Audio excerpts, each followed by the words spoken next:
Varios analistas políticos conservadores en Estados Unidos han estado insistiendo que la razón por la cual ha sido posible un crecimiento de nuevos gobiernos conservadores y la mayoría de ellos católicos, no todos, pero digamos declaradamente católicos, pensemos en la nueva presidenta del Perú, Keiko Fujimori, o pensemos en De la Espriella en Colombia, que en su instalación como presidente tuvo la imagen de Nuestra Señora de Fátima ahí en el podio donde juramentó como presidente.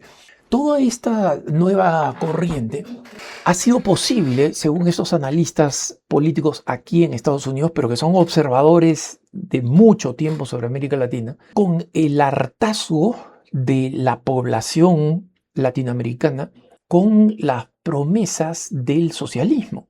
Y en el caso específico de,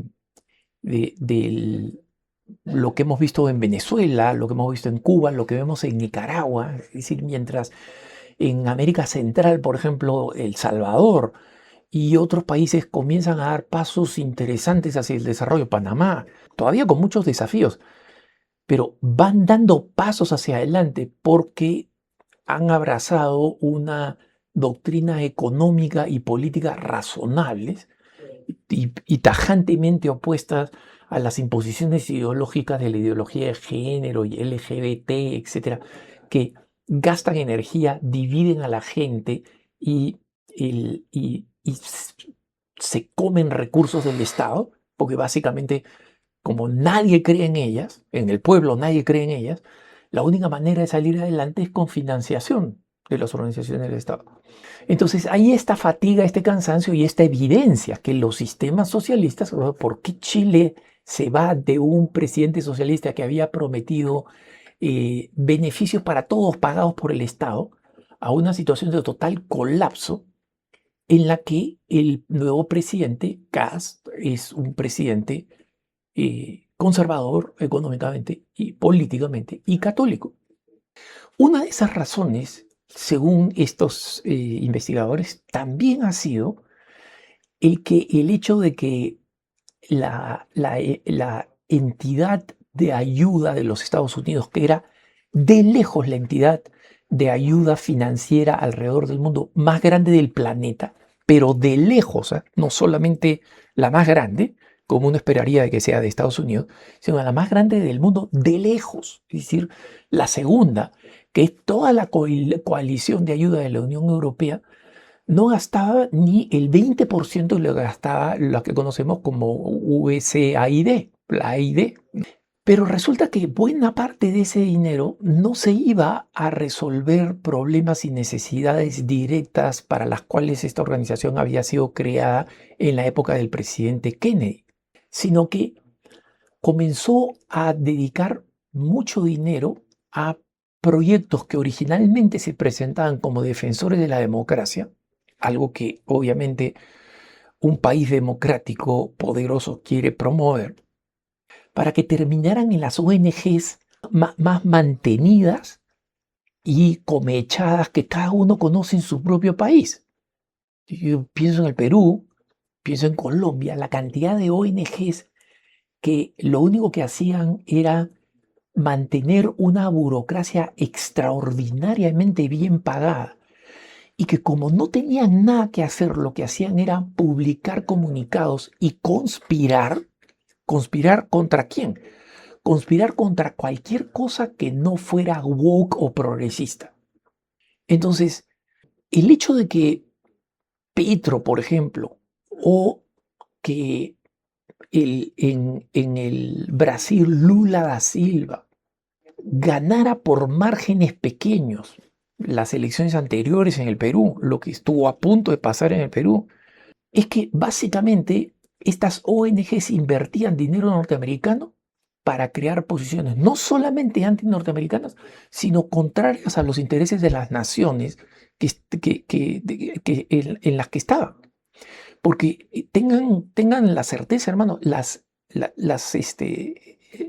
los lobbies de ideología de género, de internacionalismo, o es decir, de que los países pierdan su soberanía y que una corte canguro en San José de Costa Rica determine, por ejemplo, que por razones de derecho, una caterva de jueces de medio pelo que fueron nombrados para la Corte Interamericana de Justicia y la Corte Interamericana de Derechos Humanos, miren los currículums, las hojas de vida de estos sujetos. Lo único que tienen en común es que han sido activistas de izquierda progres, cada uno de ellos en su país. Entonces, la administración actual norteamericana dijo, eso se acabó. Y, hermanos, traten de buscar ustedes en los periódicos, para que no crean que yo les estoy inventando, cómo fue la toma de las oficinas de USAID en los Estados Unidos, en Washington, D.C., cuando llegó la autoridad correspondiente.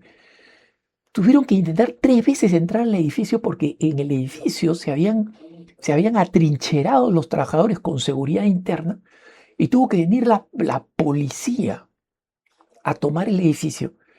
Y los que estaban dentro del edificio, la burocracia de la AID, que siempre fue una burocracia izquierdista, woke, que daba plata a los proyectos más ridículos. En Colombia se utilizó el dinero para publicar una revista de historietas sobre un hombre trans. Es decir, las historias de horror de cómo se dedicaba el dinero. Y saben ustedes, las revistitas o los videitos que se hacían, ese no era el problema.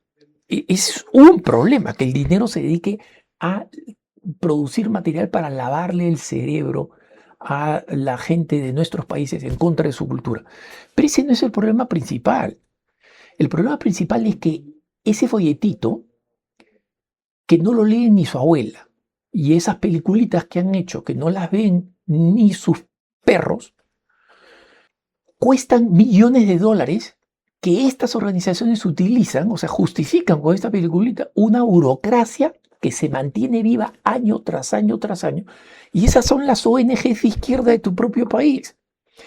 Si tú ves que ahora esas ONGs en tu propio país, esas ONGs de izquierda, comienzan a languidecer, es porque ya no tienen la plata de la AID. Y esa es una de las razones por las cuales los gobernantes que el pueblo quería en América Latina han ganado las elecciones.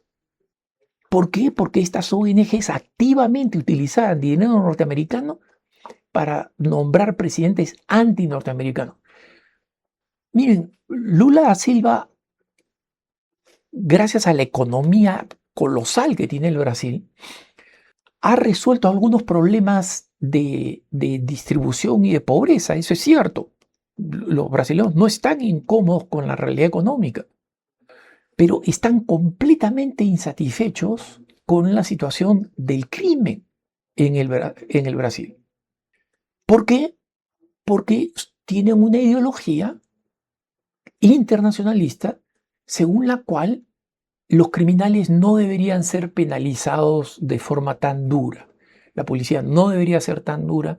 Determinados crímenes no deberían ser criminalizados. Es decir, básicamente, o cambiarlos en la legislación para que ya no sean crímenes, lo que ha pasado en varios estados en Estados Unidos y que han tenido que dar marcha atrás. Por ejemplo, en el estado de Washington, en el noroeste de los Estados Unidos, se decidió descriminalizar la posesión y el consumo de cualquier tipo de droga. Originalmente era solo marihuana. La horda de consumidores y de microvendedores que generó, la catástrofe que generó en ciudades como Seattle, fue simplemente imposible. El hecho de que se elevara la cantidad de dinero por la cual recién constituía un delito arrestable el robo en las tiendas. Era una cantidad menor, a veces 200, a veces $300. En los estados más conservadores de Estados Unidos esas cifras siguen igual. Pero decidieron que eso era penalizar a los pobres. Entonces, nadie iba a ir a la cárcel ni iba a ser arrestado hasta que no robara $1.000, 700 en algún lugar, 900, $1.000 en varios de esos estados. Entonces, ¿saben qué pasó, hermano? Hordas de gente entraban masivamente de forma organizada a robar a una tienda grande y robaban cada uno de ellos $999. Pero como entraban 20, terminaban robando por el equivalente a $20.000 y esto lo hacían varias veces al mes. Entonces, ¿qué es lo que terminó pasando con este tipo de consentimiento y de debilidad frente a la ley? Que estos grandes centros de ventas terminaron yéndose de los distritos y de las zonas en las cuales estos crímenes se cometían. ¿Y en qué áreas estaban estas tiendas? En áreas de minorías raciales.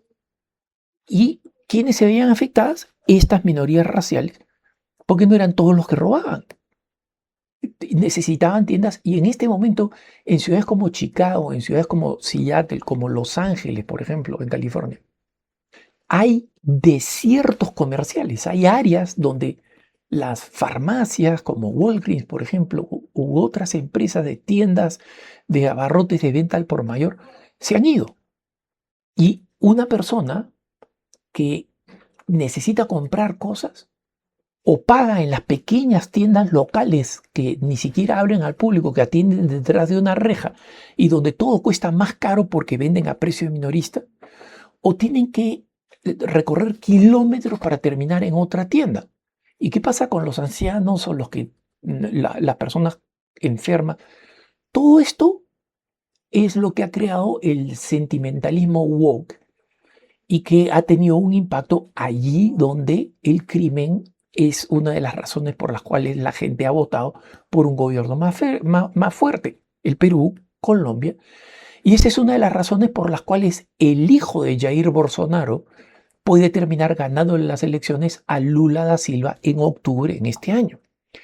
Pero no dejen de reconocer la importancia de el languidecer e incluso la muerte de muchas ONGs.